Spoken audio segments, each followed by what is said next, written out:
There is just something so innately special about fast wagons. The primitive idea of taking something so utilitarian, like a station wagon, and turning it into a straight line beast is just so out of the norm, yet so respectable that everybody seems to love them. And while the Germans today are the aforementioned kings of the high performance wagon segment, the Americans have historically built some of the baddest V8 muscle wagons ever. Back in the height of the muscle car era, when gas was cheap and horsepower was plentiful, manufacturers offered a handful of seriously quick wagons for sale for the general public to buy. And since wagons were so heavily used for daily driving duty, very few of these old school wagons remain on the road today.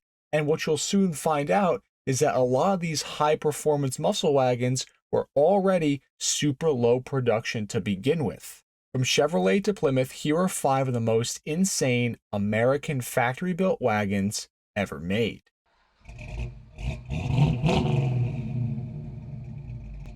Number 5, the 1973 Chevelle 454 SS wagon. Now, most people seem to stop caring about the Chevelle after the 1972 model year, because this was when the body style of the car radically changed into its new big bumper design.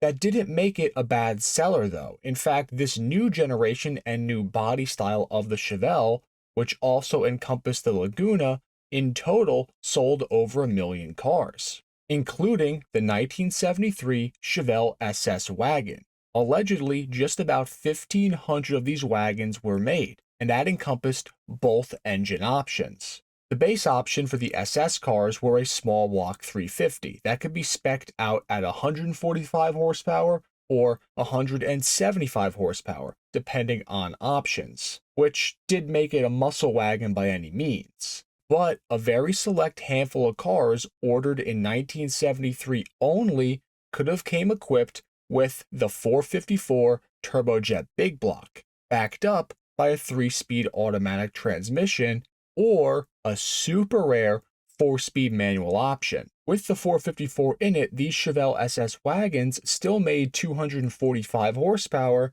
and nearly 400 foot-pounds of torque stock, which for 1973 was still quite good, especially when considering these new Chevelles now had a much better chassis underpinning them compared to their more desirable older brothers. Pair that 4-speed with the 454 and a rear-facing jump seat, and you got yourself a very ample family hauler that could still lay down some mean black marks on the pavement.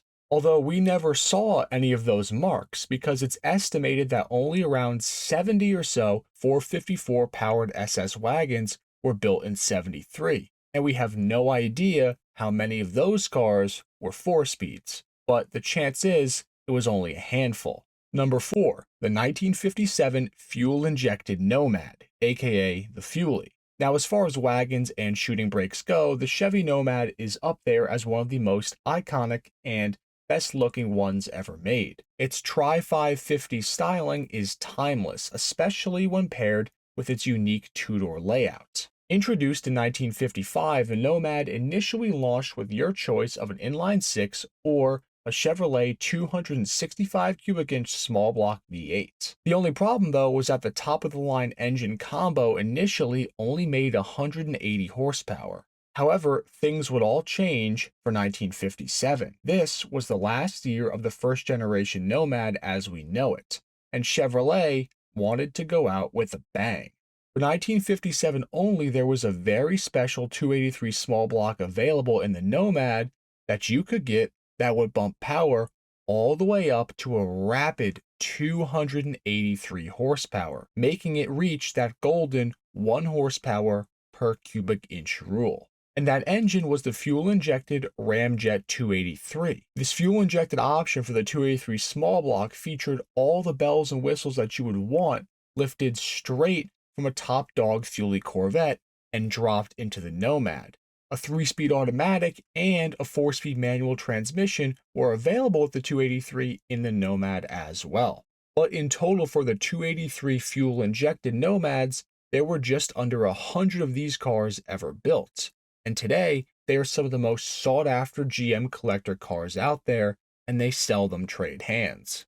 Number 3, the 428 and 429 powered Ford Country Squire wagons. When Chevy released their 454 powered Chevelle SS wagons, Ford could not let that discretion go unanswered. So they created the Ford LTD Country Squire wagon and equipped it with an optional 429 cubic inch V8 or a 428 cubic inch V8 depending on the year. From 1966 to 1968, the 428 was available in the Country Squire wagon, and that cranked out a very respectable 345 horsepower. Then in 1969, they switched over to the 429, as Ford did with pretty much their entire lineup.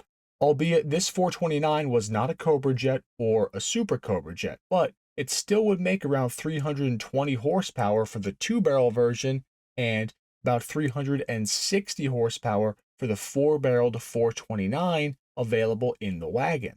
What is especially cool about the Country Squire wagons, though, is that these were available with the optional wood paneling on the side. So not only was this a big block wagon, it was a big block woody wagon, which is way cooler. Unfortunately, no 4-speeds were offered with these cars from the factory unless they were special ordered through somebody who had some pull at Ford. And records show, apparently there was one 428 4-speed Country Squire wagon built. In total, with the front bench seat, rear bench seat, and the third row fold-down seats that faced each other like in a Land Rover Defender, this muscle wagon was overall an 8-seater with a big block. And while hard to find, these were not specialty wagons per se. Therefore, compared to the other 2 vehicles I just mentioned before, these are still pretty affordable today, and they do come up for sale a lot more often than some of the other wagons listed here, which makes them really a great affordable option to actually get a running muscle wagon.